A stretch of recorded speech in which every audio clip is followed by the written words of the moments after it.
पिछली बार रोग विषयक द्वितीय अध्याय के उपसंहार में हमने देखा था कि इसमें है क्या क्या चीज।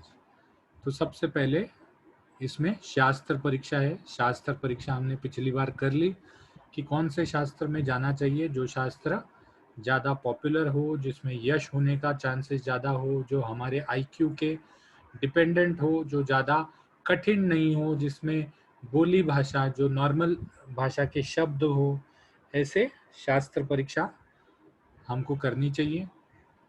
फिर उस शास्त्र में हमको जाना चाहिए और फिर आचार्य परीक्षा करनी चाहिए कि कौन किस से हम ये शास्त्र सीखेंगे तो ज़्यादा अच्छा होगा। तो आचार्य कैसा होना चाहिए? ज्ञानी होना चाहिए, अच्छे आचार्य से सीखा हुआ होना चाहिए, बहुश्रुत होना चाहिए, अच्छा वक्ता होना चाहिए। उसके बाद जो भी चीज़ें वो कर रहा है उसको बहुत बार किया हुआ होना चाहिए, अच्छी तरह से उस पर कमांड चाहिए, सक्सेसफुल चाहिए। फिर आता है ज्ञान साधन। ज्ञान साधन के उन्होंने 3 चीजें बताई हैं, एक अध्ययन, अध्यापन और संभाषा। अध्ययन का मतलब पढ़ना, अध्यापन का मतलब पढ़ाना और संभाषा का मतलब एक दूसरे से डिस्कशन करना या वार्तालाप करना।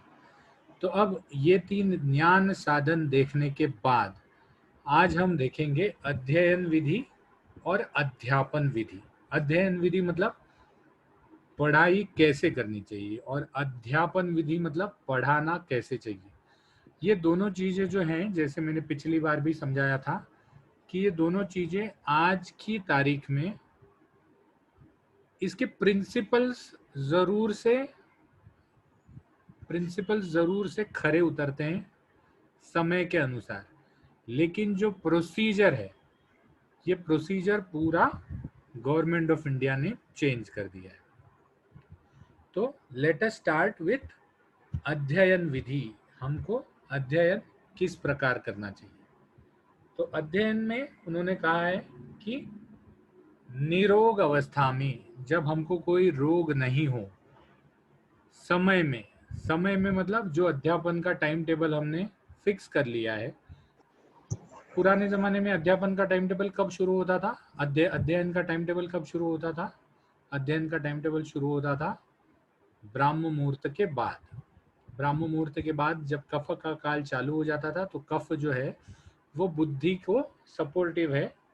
बुद्धि में, because brain is nothing but kapha, तो बुद्धि को सपोर्टिव है, मेमोरी को सपोर्टिव है, इसीलिए सुबह सुबह के कफ काल में अध्ययन चालू हो जाता था। नियम पूर्वक प्रातः काल या उषक काल में। नियम पूर्वक मतलब अकॉर्डिंग टू टाइम टेबल या अकॉर्डिंग टू नियम। सुबह के टाइम या उषक काल, सुबह सुबह जब सूर्योदय होता है उसको उषक काल कहते हैं। तो उषक काल के टाइम में उठकर शौचादि आवश्यक कर्म कर कर, शौचादि आवश्यक कर्म क्यों? क्योंकि बीच बीच में डिस्टरबेंस नहीं होना चाहिए, तो इसलिए शौचादि आवश्यक कर्म कर कर, पानी पीकर, पानी का आचमन कर कर, स्नान आदि जल कार्य कर कर, फिर देव, परमेश्वर, ऋषि, गो, ब्राह्मण, गुरु, सिद्ध एवं आचार्य इनको नमस्कार कर कर एक पवित्र स्थान पर, यहाँ पर पवित्र स्थान बोला गया है मतलब झाड़ के नीचे कोई शांत स्थान पर बैठकर, सुखपूर्वक बैठकर, मतलब ऐसी जगह नहीं बैठना चाहिए जहां मच्छर काट रहे हैं, खटमल काट रहे हैं, कुछ चुभ रहा है। तो सुखपूर्वक बैठकर मतलब जिसमें डिस्ट्रैक्शंस कम हो। आज की तारीख में भी हमने देखा था, कौन से पिक्चर में? 3 इडियट्स में, कि वो पढ़ सके इसलिए उसके माँ पिताजी ने एसी लगा के दिया। क्यों? क्योंकि सुखपूर्वक बैठकर। तो सुखपूर्वक बैठकर मनोयोग पूर्वक वाणी से बार बार सूत्रों का उच्चारण करता हुआ खूब समझकर। अब देखो यहाँ पर उन्होंने लिखने का कुछ भी नहीं बोला है, क्योंकि लिखने की जो भी चीजें थी वो उस टाइम पे उपलब्ध ही नहीं थी।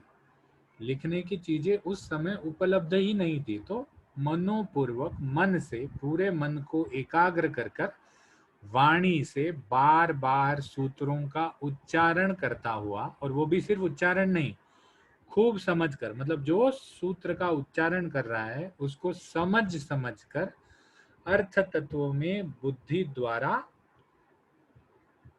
प्रवेश कर कर अपने अध्ययन के दोष को त्यागने और दूसरे के अध्ययन के दोषों के ज्ञान के लिए एकांत में बैठकर अध्ययन करे। तो सिर्फ सुबह ही नहीं, उन्होंने कहा है कि इसी प्रकार से आप मध्याह्न में और रात्रि में भी निरंतर अध्ययन कर सकते हैं। सिर्फ उन्होंने कहा है कि प्रतिषिद्ध दोषों दिनों को छोड़कर अभ्यास करें। प्रतिषिद्ध दोष दिन कौन कौन से हैं? जिसमें बहुत हवा चल रही है या बहुत पानी बरस रहा है, तो ये प्रतिषिद्ध दिन है। क्यों? क्योंकि अगर पानी बरस रहा है तो झाड़ के नीचे बैठ के ये थोड़ी, वो तो भाग के कहीं जाके, अगर हवा ज्यादा चल रही है तो कोई धूल मिट्टी उड़ के आ जाएगी, डिस्टर्ब हो जाएगा। तो प्रतिषिद्ध दिनों को छोड़कर बाकी के दिन पढ़ाई करनी चाहिए। कैसे पढ़ाई करनी चाहिए? शांत स्थान पर बैठकर मन को एकाग्र कर कर, शौचादि कर्म कर कर, शुचिर्भूत होकर, स्नान आदि पूर्ण कर कर, उषक काल में, मध्याह्न काल में या रात्रि काल में जो भी चीजें हमने पढ़ी हुई है या रटी हुई हैं, उनको बार बार उच्चारण कर कर उनका जो अर्थ है वो समझ कर पढ़ाई करनी चाहिए। बहुत इजी है, हम लोग सब लोग ऐसे ही पढ़ते हैं। सिर्फ यही है कि प्रतिषिद्ध दिन जो है उन पे हमारा कंट्रोल बढ़ गया है, क्योंकि अब हमको स्टडी रूम अलग होती है, लाइट अलग होता है। तो इसीलिए प्रतिषिद्ध दिनों का जो कंसेप्ट है वो आज चला गया है। लेकिन प्रतिषिद्ध दिनों में निरोग, जब हमारा शरीर निरोगी हो। यहाँ पर मुझे एक लोकमान्य बाल गंगाधर तिलक की एक स्टोरी याद आती है कि वो जब बीएड कर रहे थे तो उन्होंने पूरे 1 साल, तब बीएड की एग्जाम 6-6 महीने में नहीं होती थी, साल में एक बार होती थी, तो उनको टाइफाइड हो गया था। तो उन्होंने पूरे 1 साल का गैप लिया था टाइफाइड के लिए। क्यों? तो बोला पहले मेरा हेल्थ, उसके बाद स्टडीज। तो इस प्रकार से हमको अध्ययन करना चाहिए। अध्ययन विधि के बाद क्या आया था? अध्ययन विधि के बाद आया था अध्यापन विधि।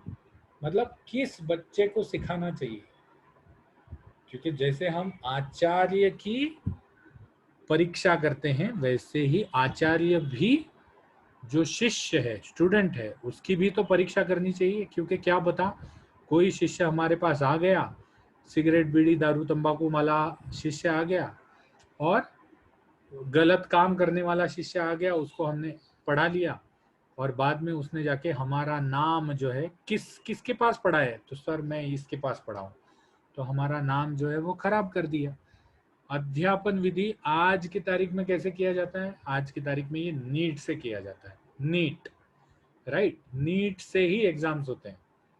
तो अध्यापन विधि में जो शिष्य की परीक्षा की जाती है वो आज की तारीख में नीट से की जाती है। पुराने जमाने में कैसे की जाती थी? शिष्य सौम्य आकृति का होना चाहिए। सबसे पहले शिष्य की परीक्षा करते थे, शिष्य सौम्य आकृति का होना चाहिए। सौम्य आकृति मतलब दिखने से ही शांत दिखे, ज्यादा मोटा नहीं हो, ज्यादा पतला नहीं हो, नीच स्वभाव वाला नहीं हो, किसी को मारे, कोई बैठ रहा है तो पीछे के बेंच से पेंसिल रख दे, पेन रख दे, नीच स्वभाव वाला नहीं हो, कमीना स्वभाव वाला नहीं हो, नीच कर्म करने वाला नहीं हो, सरल मुख हो, जिसके मुख को देख के हमको प्रसन्नता आए, आंख और नासिका वाला हो, मतलब अंधा नहीं हो, जिसका नाक कटा हुआ है या कर्ण नहीं है, दिखने में ठीक ठाक हो, पतले लाल वर्ण वाला हो, मतलब जिस एकदम लाल लाल दिखने वाला, स्पष्ट जिह्वा वाला। जिह्वा स्पष्ट क्यों होनी चाहिए? क्योंकि उस जमाने में एक से दूसरे आदमी, एक बोलता था और दूसरा आदमी सुनता था, तो इस प्रकार से ज्ञान बांटा जाता था। तो अगर किसी की जिह्वा जड़ हो तो वो कैसे बात करेगा, वो समझ में नहीं आएगा। तो जिह्वा जड़ वाले आदमी को ज्ञान नहीं देते थे। क्यों? क्योंकि बात करना, वो किसी को ज्ञान बांट नहीं सकता था, या अगर कोई ज्ञान बांटा भी जाए तो उसके भाषा से या उसकी बोली से वो ज्ञान गलत बढ़ जाता था। दांत और ओष्ठ के विकार से रहित। क्यों? क्योंकि उच्चारण जो है, फर्स्ट ईयर में हमने सीखा था, कुछ तालु वाले व्यंजन है, कुछ जिह्वा वाले हैं, कुछ दांत वाले हैं, कुछ ओष्ठ वाले हैं। तो उन शब्दों का सही उच्चारण हो, इसीलिए दांत और ओष्ठ के विकार नहीं होने चाहिए। नाक से स्वर नहीं आना चाहिए, अनुनासिक स्वर नहीं आना चाहिए। अनुनासिक स्वर आएगा तो वो ठीक तरह से बात नहीं कर पाएगा। मतलब ये हर चीज का उनके पास कोई ना कोई कारण होता था। संतोषी होना चाहिए, धैर्यवान होना चाहिए कि आज मुझे सभी चीजों जितना सिखाया उतना मैं पहले पढ़ लूं, उसके बाद आप आगे का सिखाइए। अहंकार से रहित होना चाहिए। मैं तो फर्स्ट आता हूं, मुझे तो सब श्लोक बाय हार्ट है। अहंकार से रहित होना चाहिए, मेधावी होना चाहिए। मतलब जो सिखाया जाए, जो समझाया जाए, उसको ठीक तरह से अपनी मेधा या बुद्धि में ग्रहण करने को जमना चाहिए। उसको वितर्क वाला होना चाहिए। वितर्क वाला मतलब उसका ऊहापोह, या ये जो ज्ञान सिखाया जाता था, ये जो जिप फाइल में सिखाया जाता था, तो उस जिप को अनजिप करने की ताकत होनी चाहिए उसमें। कि आपको उन्होंने 10 लाइन में चीज बता दी तो आप उस पे 1 घंटा वार्तालाप कर सकना चाहिए। स्मृति मतलब याददाश्त से युक्त चाहिए। उदार चित्त वाला चाहिए, मतलब अगर कोई उसके साथ वाला किसी चीज को नहीं समझ पा रहा है या नहीं बाय हार्ट कर पा रहा है तो उसको हेल्पफुल होना चाहिए। उदार चित्त मतलब मैं मेरे लिए नहीं रखूंगा, मैंने जो ज्ञान प्राप्त किया है वो बांटने के लिए है। ये उस जमाने में क्यों था उदार चित्त वाला? क्योंकि उस जमाने में फी नहीं होती थी, तो उदार चित्त रखना ही पड़ता था कि मुझे ज्ञान फ्री प्राप्त हुआ है, मुझे भी ये ज्ञान फ्री में ही देना है। वैद्य कुल में या वैद्य वृत्ति करने वाले माता पिता से उत्पन्न होना चाहिए। देखो, जब वैद्य, अब जैसे मेरे फादर डॉक्टर थे, उनके फादर डॉक्टर थे, तो वैद्य कुल में जो आदमी उत्पन्न होता है उसको रुग्ण के प्रति दया भाव, क्षमा भाव प्रचुर मात्रा में होता है। वैद्य को रुग्ण से बात करने का जो लहजा है वो बचपन से ही उसने सीखा हुआ होता है। जैसे जैसे कहा जाता है कि कोई जैन, मारवाड़ी, कच्छी है तो उनको धंधा नहीं सिखाना पड़ता। कारण क्या है? क्योंकि उन्होंने बचपन से ही धंधा कैसे करना है वो सीखा हुआ है। अपने फादर मदर को ग्राहकों से बात करने में देखा हुआ है। तो वैसे ही अगर वैद्य कुल में उत्पन्न हुआ कोई आदमी है तो वो वैद्य की तरह आचार करने में ज्यादा अच्छी तरह से, मतलब ज्यादा अच्छी तरह से वो आचार कर सकता है। तो इसीलिए वैद्य के समान धीर, दया भाव, क्षमा भाव से आचार करने वाला होना चाहिए। तत्व को ग्रहण करने में दत्त चित्त। दत्त मतलब जिसको दिया जाए और वो ग्रहण करे। याद है दत्त बस्ती नाम का एक वर्ड आया था, दत्त मतलब जिसको दिया जाए। तो दत्त चित्त मतलब जो एकाग्र हो सकता है, या जो जो लिया जाए उसको ग्रहण कर सकता है। आज की तारीख में दत्त चित्त क्यों इंपॉर्टेंट नहीं है? क्योंकि प्रिंटिंग आ गई है। आज की तारीख में प्रिंटिंग आ गई है, तो वो हम जो भी चीजें, हमसे कोई चीज मिस भी हो गई तो हम घर जाके वापस पढ़ सकते हैं। लेकिन उस जमाने में जो एक बार गुरु ने बोल दिया उसको ग्रहण करना ही है, नहीं तो गुरु को वापस से दूसरी बार पूछना पड़ेगा कि सर ये मुझे प्लीज बताइए ना। तो दत्त चित्त आज की तारीख में उतना इंपॉर्टेंट नहीं है जितना उस जमाने में इंपॉर्टेंट होता था।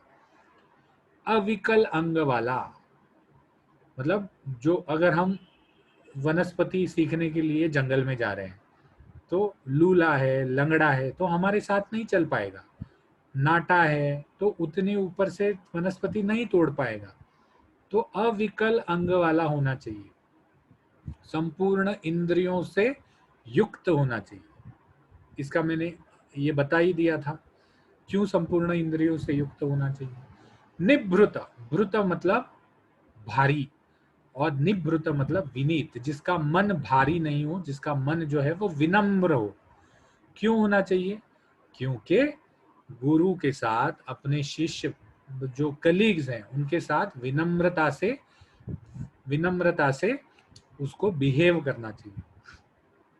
अनुद्धत, अनुद्धत मतलब एक बार जो सिखा लिया उसको पूरी तरह बाय हार्ट करने की उसमें ताकत होनी चाहिए। अर्थ तत्व को विचारने वाला, ये भी ऊपर उन्होंने वितर्क में बता दिया है। अक्रोधी, क्रोध नहीं आने वाला। शिष्य अपना आचार्य कितना भी डांटे, उसको ये पता है कि मुझे इस आचार्य को छोड़ के मैं नहीं जा सकता, तो अक्रोधी स्वभाव का होना चाहिए। व्यसन रहित, कोई भी व्यसन नहीं होना चाहिए। या फिर वहां सर सिखा रहे हैं और ये बंदा चला गया सिगरेट पीने के लिए, तो व्यसन रहित होना चाहिए। शील मतलब सच्चरित्र होना चाहिए, जिसका चरित्र उत्तम है। शौच मतलब साफ सुथरा होना चाहिए। आचार से अनुराग, पढ़ने में स्नेह, जिसको पढ़ने की इच्छा है। अनुराग मतलब प्रेम, पढ़ने पे प्रेम होना चाहिए। दक्ष होना चाहिए, मतलब अगर कहीं उसके आचार्य से या उसके कलीग से कोई भी गलती हो गई है बात करते वक्त, तो उसको विनम्रता से उसने प्रेजेंट कर लिया। अलर्ट होना चाहिए बेसिकली। प्रादक्षिण्य, सर्वत्र प्रादक्षिण्य मतलब जो प्रदक्षिणा करने के योग्य है, मतलब बलवान है, ऐसे ऐसा व्यक्ति होना चाहिए। सर्वत्र अनुकूलता अगर हो, इन गुणों से युक्त जो बच्चा है, कर्म और दर्शन और अर्थ के जानने में, मतलब जिसने बाकी अध्याय, बाकी कर्म जो है उनका भी ज्ञान रखना चाहिए, दर्शनों का ज्ञान रखना चाहिए, और इनको कर्म में, इनका जानने में अन्य कर्म रहित, मतलब बाकी चीजों का, बाकी फालतू फुकट की चीजों का सीटी मारना, लड़कियां छेड़ना, लड़कियां तो होती ही नहीं थी उस टाइम पे, तो बेसिकली फोकस्ड होना चाहिए कि मुझे ये सब जानना है। लोभ रहित मतलब पेशेंट से मैं ये पैसे ले लूं, वो पैसे ले लूं, ऐसा कर लूं, वैसा कर लूं। लोभ रहित, अप्रमादी, मद नहीं होना चाहिए, उसको गर्व नहीं होना चाहिए। सभी प्राणियों में मंगल कामना करने वाला। इसीलिए जब हम थर्ड ईयर में ये पढ़ेंगे, सिद्धि स्थान पढ़ेंगे, तो सिद्धि स्थान में कुछ अध्याय जो है वो प्राणी वाले आयुर्वेद के भी है। तो वैद्य जो होते थे वहां पर वेटरनरी अलग से नहीं होते थे। जो वैद्य होते थे वही प्राणियों की भी चिकित्सा करते थे। तो सभी प्राणियों को के बारे में अच्छा सोचने वाला, आचार्य के सब उपदेशों को यथावत करने वाला, मतलब आज की तारीख में क्या है, प्रोजेक्ट वर्क, होमवर्क, बाय हार्टिंग, घर पे बाय हार्ट करके आओ। तो ये जब सब जो उपदेश हैं उनको यथावत करने वाला। भक्तिमान, भक्तिमान मतलब किसी पे भरोसा रखने वाला। अगर आप भरोसा नहीं रखेंगे, ये सर जो है वो जो भी बात कर रहे हैं वो गलत ही है। भरोसा नहीं रखेंगे तो आप कुछ जान नहीं पाएंगे, क्योंकि आचार्य क्या है, आचार्य किसी भी चीज को समझने की, जानने की सबसे उत्तम कड़ी है। अगर आप आचार्य से नहीं पढ़ोगे तो आपको वो ज्ञान लेने के लिए 4 किताबें पढ़नी पड़ेंगी। आचार्य ने वो 4 किताबें पढ़ी हैं और उन सब का सार वो आपको बता रहा है। तो भक्तिमान होना चाहिए, तो ऐसे गुणों से युक्त शिष्य को पढ़ाना चाहिए। तो ये शिष्य की परीक्षा हो गई। शिष्य की परीक्षा आपको समझ में आ गई। सब अच्छे अच्छे गुण शिष्य में हैं, तो शिष्य की परीक्षा मतलब आप आपके क्लास में सबसे ब्रिलियंट स्टूडेंट जो है उसको सामने रखो और उसके हिसाब से शिष्य की परीक्षा आप एग्जाम में लिख सकते हो। और पॉइंट वाइज लिखना, 1 नंबर विनृत, 2 नंबर अक्रोधी, 3 नंबर तर्क करने वाला, 4 नंबर जिसका मुंह या फेस जो है वो शांत दिखे, अच्छा दिखे, 5 नंबर जो वैद्य कुल से आया है, 6 नंबर जो ज्ञान ग्रहण करने में दत्त चित्त है, 7 नंबर संपूर्ण इंद्रियों से युक्त है, 8 नंबर विचारी है, 9 नंबर कर्म दर्शन अर्थ इनसे पढ़ा हुआ है। तो एक एक करके आप 10-12 गुण आराम से लिख सकते हो। तो ये हो गया शिष्य, शिष्य की परीक्षा। तो शिष्य की परीक्षा के बाद शिष्य को सिखाना कब चालू करना चाहिए, एक मिनट कहाँ गया, शिष्य को पढ़ाना कब चालू करना चाहिए वो उन्होंने बताया है। मतलब एडमिशन प्रोसेस, एडमिशन प्रोसेस, तो आज की तारीख में एडमिशन प्रोसेस जो है वो कब आता है? आज की तारीख में एडमिशन प्रोसेस दक्षिणायन में आता है, लेकिन उस जमाने में एडमिशन प्रोसेस कब आता था? उस जमाने में एडमिशन प्रोसेस जो है वो उत्तरायण में आता था। तो आचार्य कहते थे कि तू उत्तरायण में कोई अच्छे दिन, अच्छे वार, अच्छी तिथि, अच्छा नक्षत्र, इसमें से किसी एक नक्षत्र के दिन अच्छे मुहूर्त पे मुंडन करवा के, उपवास करके, स्नान करके, कषाय वस्त्र मतलब जो ज्यादा भड़क वस्त्र नहीं है, गोविंदा टाइप, तो भड़क वस्त्र नहीं है, ऐसे वस्त्र को धारण करके, हाथ में सुगंधी धूप लेके, समिधा लेके, अग्नि घी को उपलेपन करके, जल के घड़े को माला पहना के, हार पहना के, स्वर्ण रजत मोती प्रवाह हवन कुंड के चारों पार्श्व में रख के, योग्य प्रमाण में अपने समिधा कुश लाजा, मतलब बेसिकली यहाँ पर जो एडमिशन होता था, उस एडमिशन के टाइम पे हर शिष्य पे एक यज्ञ होता था। ये यज्ञ क्यों होता था? उसका कारण ये था, एटमॉस्फेयर बनाने के लिए। एटमॉस्फेयर बनाने के लिए आज की तारीख में एटमॉस्फेयर कैसे बनाया जाता है? नीट की पढ़ाई, मॉक टेस्ट, उसके बाद नीट का रिजल्ट, उसके बाद काउंसलिंग, ये सब चीज से एटमॉस्फेयर बनाया जाता है कि नहीं, अब मैं किसी अच्छे जगह जा रहा हूँ, अब मैं कोई अच्छा शास्त्र सीखने जा रहा हूँ। उस जमाने में ये सब चीजें नहीं होती थी। तो एटमॉस्फेयर बनाने के लिए या एटमॉस्फेयर को अच्छा करने के लिए, मन को प्रसन्न करने के लिए, उस शास्त्र का इम्पोर्टेंस उस बच्चे को देने के लिए ये सब यज्ञ किया जाता था। तो इस यज्ञ के उपरांत दीक्षा दी जाती थी। दीक्षा मतलब आज की तारीख में जैसे एडमिशन लेटर देते हैं, तो दैट इज दीक्षा। दीक्षा मतलब you are admitted to Swaminarayan Ayurvedic medical college. तो वैसे ही एडमिशन लेटर की जैसे दीक्षा दी जाती थी। दीक्षा मतलब क्या? जैसे गुरु ने शिष्य को एक्सेप्ट कर लिया, गुरु ने शिष्य को एक्सेप्ट कर लिया, इस दीक्षा। तो ऐसे अध्ययनार्थी शिष्य जो अपने यहाँ हवन करके, पहले इसके पास जाना पड़ता था, फिर वो डिसाइड करता था कि मैं तुमको लूंगा या नहीं लूंगा। अगर लूंगा तो आप उत्तरायण में कोई अच्छे, उत्तरायण में क्यों? क्योंकि उत्तरायण में ठंडी चली जाती थी, तो उत्तरायण में किसी अच्छे दिन आप यज्ञ करके, आपके पिताजी आपको छोड़ जाते थे ऋषि के आश्रम में। जब ऋषि के आश्रम में छोड़ जाते थे तो उसके बाद दीक्षा ली जाती थी। तो जिस समय अध्ययनार्थी शिष्य समिधा आदि वस्तुओं को लेकर आचार्य के पास उपस्थित हो जाता था, उस समय एक समान और पवित्र स्थान पर पूर्व या उत्तर दिशा में, पूर्व और उत्तर दिशा जो है वो अच्छी मानी जाती है, 4 हाथ प्रमाण के चौकोर पे गोबर और पानी से लेप करा के, इस पर कुशा बिछा के, कुशा एक टाइप का गवत है, मतलब क्या कहते हैं उसको, गवत तो मराठी में कहते हैं, ग्रास, ग्रास है। वो ग्रास को क्यों बिछाया जाता था? क्योंकि बैठने के बाद वहाँ कंकड़ वगैरह नहीं लगे। तो कुशा बिछा के इसके चारों ओर से भले भांति वेष्टित करके, कपड़े से वेष्टित कर दिया जाता था उसको। इसके चारों ओर चंदन पानी, ये भी सब एटमॉस्फेयर है। जैसे आपके यहाँ इंडक्शन होता है, इंडक्शन, तो ये जो है ये इंडक्शन है।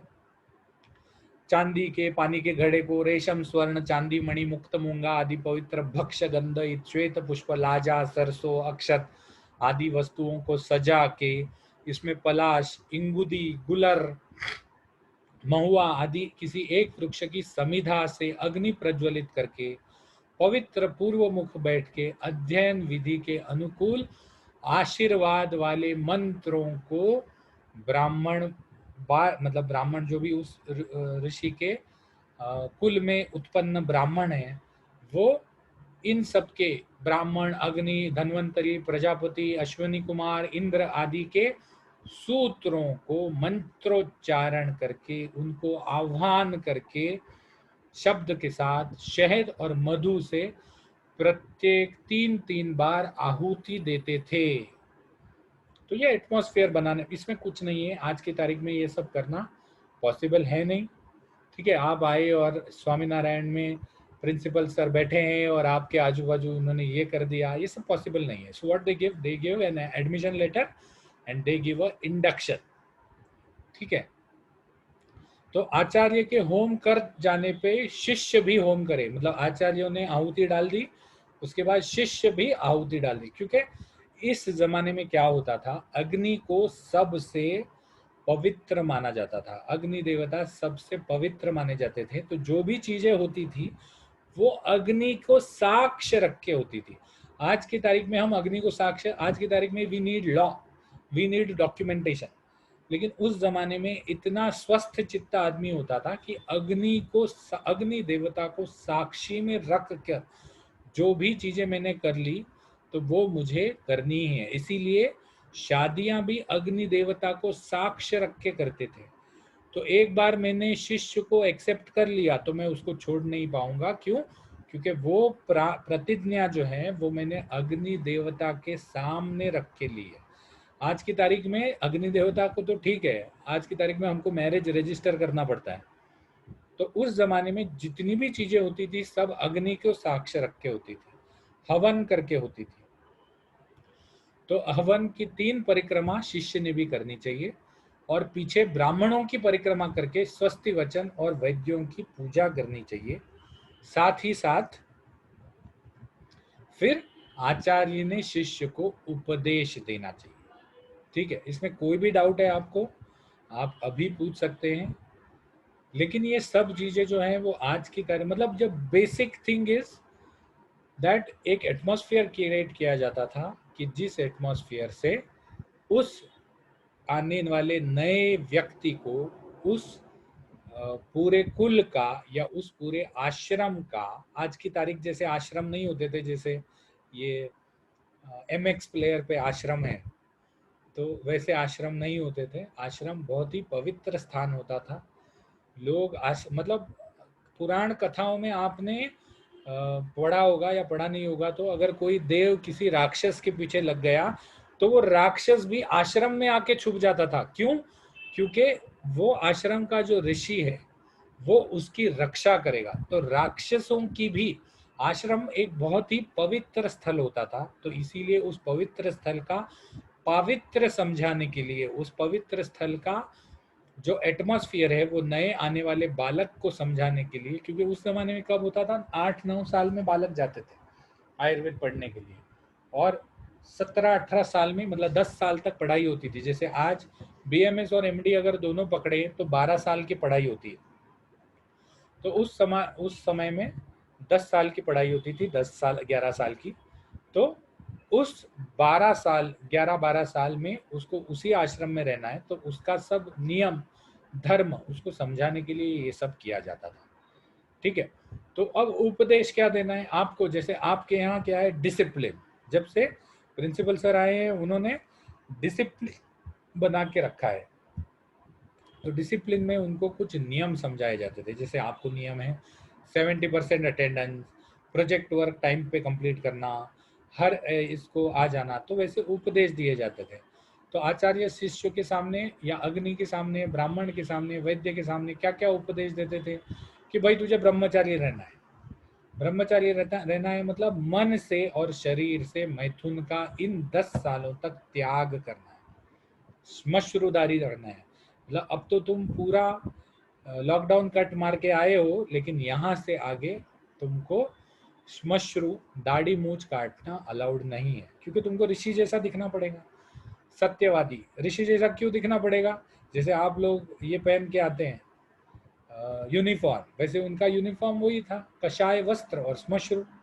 सत्यवादी जो भी हुआ है उसको सत्य ये करना पड़ेगा. पवित्र भोजी मतलब पवित्र खाना खाना पड़ेगा, जो भी परोसा जाए. मात्सर्य रहित, एक दूसरे से जलना नहीं चाहिए. निरामीष भोजी, मांस का भक्षण नहीं करना चाहिए. निशस्त्र, चाकू, छुरा, पेंसिल, पेन, ये सब चीजें साथ में शस्त्र की जैसे नहीं यूज करनी है. मेरी आज्ञा से ही सब कुछ काम करना चाहिए. लेकिन राज विरुद्ध अगर मैं तुमको आज्ञा दे दूं, लेकिन आज मेरी आज्ञा में भी अगर राजा के विरोधी या किसी के प्राण के विरोधी या बहुत अधर्म वाला अगर कोई अनर्थ काम है तो वो मेरी आज्ञा से भी नहीं करना चाहिए।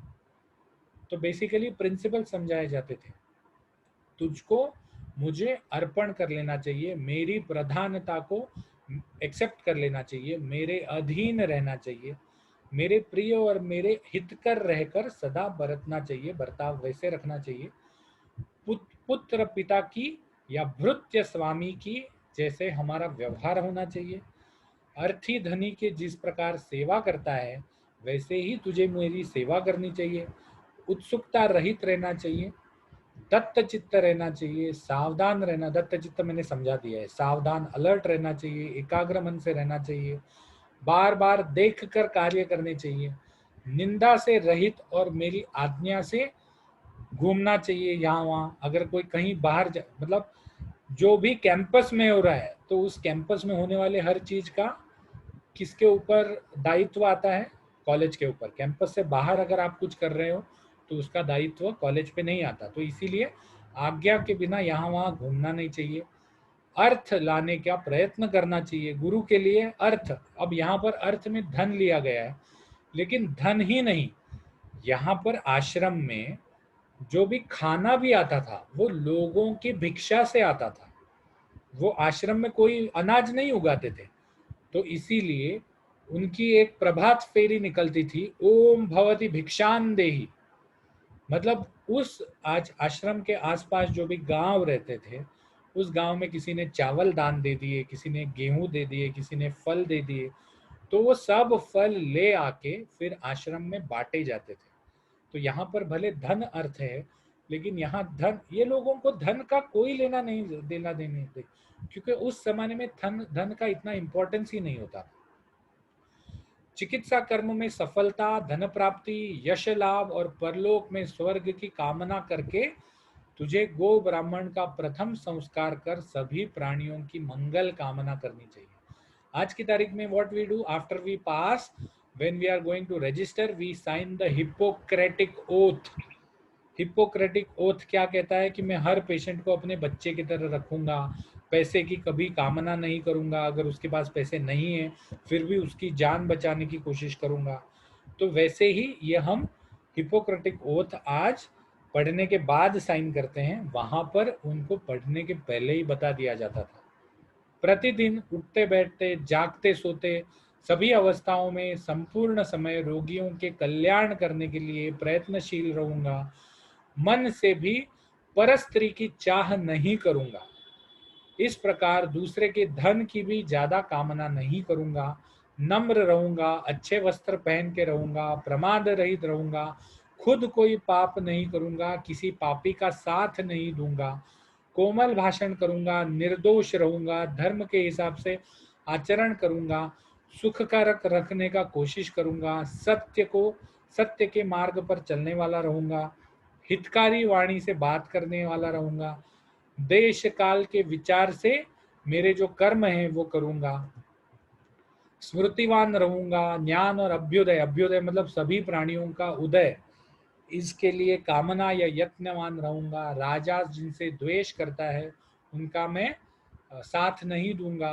बड़े आदमी जिनसे द्वेष करते हैं उनका साथ नहीं दूंगा, उनकी चिकित्सा नहीं करूंगा, इस प्रकार शील भाव से आचार से अत्यंत निकृष्ट नहीं होऊंगा, अल्पवाद, ज्यादा झगड़ा नहीं करूंगा किसी से, प्रतिकार रहित, धन रहित, लोगों को मरणोन्मुख जो रोग हैं उनकी चिकित्सा नहीं करूंगा, इसी प्रकार जिन स्त्रियों के पति अथवा संरक्षक साथ में नहीं है उनकी चिकित्सा नहीं करूंगा। आज की तारीख में क्या है, व्हाट विल आई से इज, इफ अ पर स्त्री, आपके यहाँ सिर्फ स्त्री आई है तो उसकी चिकित्सा करने के पहले आपको आपके यहाँ की एक स्त्री वहां उपस्थित रहनी चाहिए। नेवर ट्रीट और चेक अ फीमेल इन एकांत, तो वो भी उनको समझाया जाता था। इन स्त्रियों से अगर धन है तो पति या संरक्षक से पूछे बिना ग्रहण नहीं करूंगा, रोगी के घर जाते वक्त चेतावनी देकर आज्ञा मिलने पर दूसरे पुरुष को साथ लेके जाऊंगा,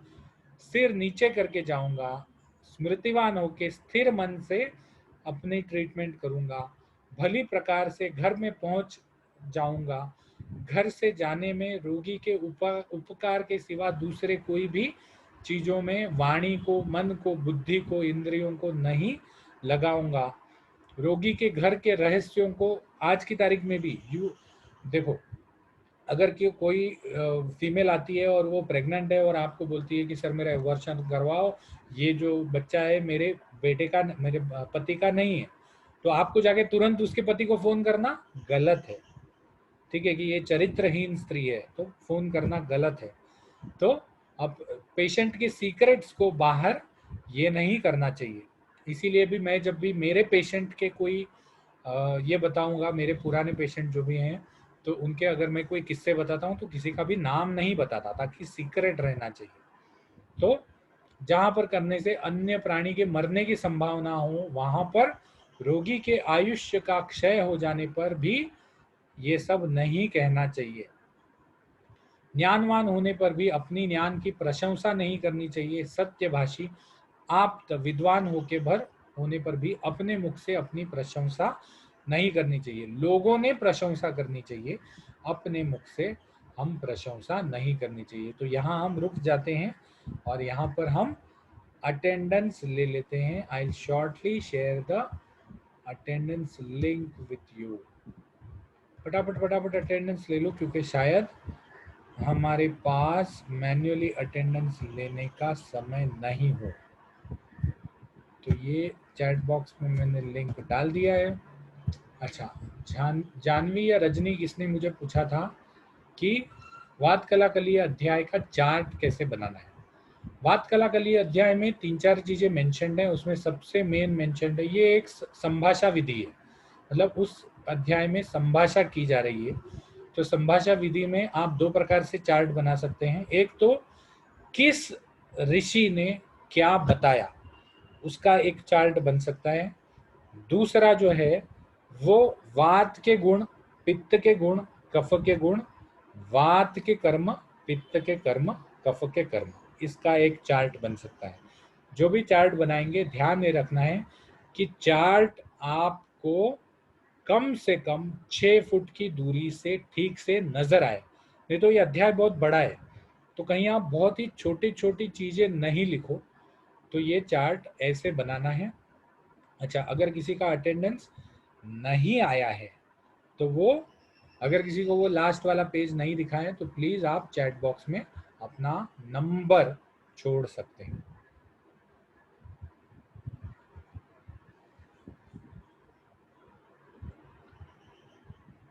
या फिर मुझे व्हाट्सएप कर सकते हैं नंबर, अगर आपको ऐसा लग रहा है कि आपका अटेंडेंस नहीं आया है। So thank you so much for attending the meeting and have a very nice day. We meet again tomorrow.